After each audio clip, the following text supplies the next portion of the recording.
If you've ever felt embarrassed by your child's public meltdown, you need to hear this. I still remember this mom at the grocery store. Her toddler wanted a chocolate bar. He grabbed it and said, "I want this," and she said no. He threw himself on the floor and screamed like he was being kidnapped. People stared and I could see the judgment in their eyes. Her face turned bright red, but she didn't give in. She calmly said, "I know you're upset, but we're not getting that today." She could have given in. She could have bought him the chocolate just to stop the embarrassment, but she didn't. She let him cry, kept shopping, and didn't cave. Within minutes, he gave up and followed her. That moment stuck with me. Kids push boundaries to see if they'll hold. When we stay calm and consistent, they learn to respect limits. But if we cave under pressure, they learn that screaming gets them what they want. And then we wonder why the tantrums keep happening.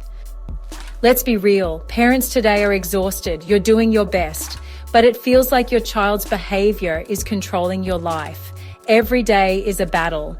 The morning battle just to get them dressed. The meltdown at the store when they don't get what they want.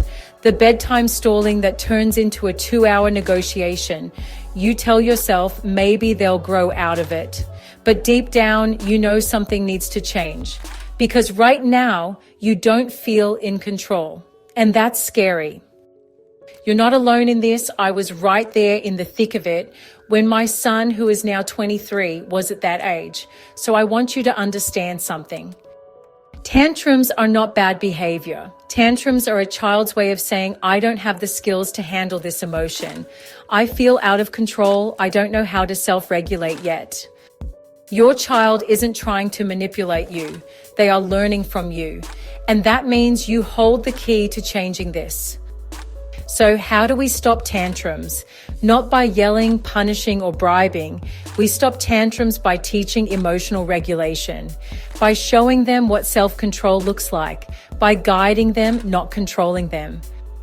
Here's where most parents go wrong. They think discipline is about getting kids to obey, but discipline is not about controlling kids.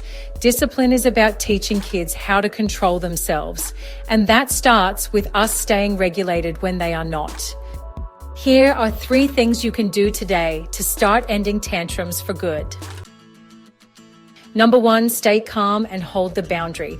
Let's go back to the mom in the grocery store. Her toddler was losing it. She didn't lose it with him. She stayed calm. She held the boundary. Most parents break in moments like that. They either give in and buy the chocolate bar just to stop the meltdown, yell or punish their child thinking that will teach them a lesson. While both of these reactions are a normal knee-jerk response to this behavior, both of them teach the wrong thing. If you give in, your child learns that screaming works. Instead of developing the skills to manage their big feelings, they learn that outbursts get them what they want. Instead, the answer is staying calm and holding the boundary.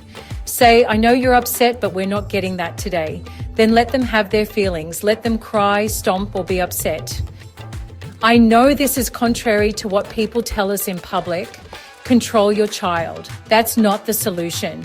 The solution is to teach them how to control themselves. That has to come from within, from lessons you teach them and model. Your leadership is the lesson. Naming emotions and teaching coping strategies is essential. When children can identify what they are feeling, they can begin to understand and manage those emotions. By giving them the words and tools to express themselves, we help them navigate their emotional world more effectively. Number 2, name the emotion and teach regulation. Tantrums happen because kids don't have the words for what they feel. So instead of saying, "I'm frustrated, I'm disappointed, I feel overwhelmed," they scream, cry, and throw things. You can start changing this by naming their emotion for them. Try saying, "You're really frustrated because you wanted that chocolate. You're feeling upset because I said no." It's hard when we don't get what we want, isn't it? When you put words to their feelings, their brain starts to connect emotions with language. Over time, they learn to express emotions with words instead of outbursts, and that's real emotional regulation. Number 3, Teach a coping strategy instead of just saying no. Most parents stop at no, but don't teach the next step. If you want your child to learn self-regulation, give them a replacement skill. Instead of just saying no, try. Let's take a deep breath together. Squeeze your hands really tight and then let go. Tell me what you're feeling in words. By doing this, you are giving them a coping tool. You are teaching self-control instead of demanding obedience. And that's how tantrums slowly start to disappear. Consistency is key when teaching new skills. Children thrive on routine and clear expectations. By being consistent, you help them understand what is expected and feel secure. Remember, patience and repetition are your best allies in this journey. You won't get this right every time. There will be days when you lose your patience, when you react instead of respond, when you feel like you're failing. But the good news is, your child doesn't need perfect parenting. They just need consistent, calm leadership. They need you to hold the boundary with love, and they need to see that big feelings are okay, but your boundaries won't change. If you found these tips helpful and you'd like to dive deeper into the art of handling tantrums, my book is a fantastic resource. It's packed with practical advice, real-life examples, and expert insights to guide you through every step of the way. You will discover positive, holistic methods that increase cooperation and connection without damage. Parenting is challenging, but it doesn't have to be with the right tools. Instead, discover a natural way of encouraging good behavior that is both loving and effective. You deserve to feel empowered, in control, and confident in your parenting.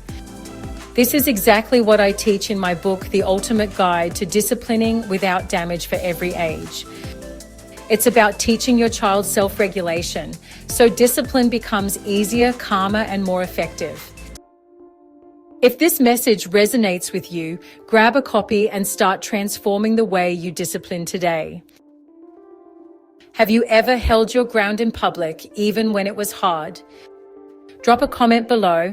I would love to hear your story. Share this video and follow me for more tips and insights to become victorious in your parenting. Head to disciplinewithoutdamage.com and I'll see you on the inside.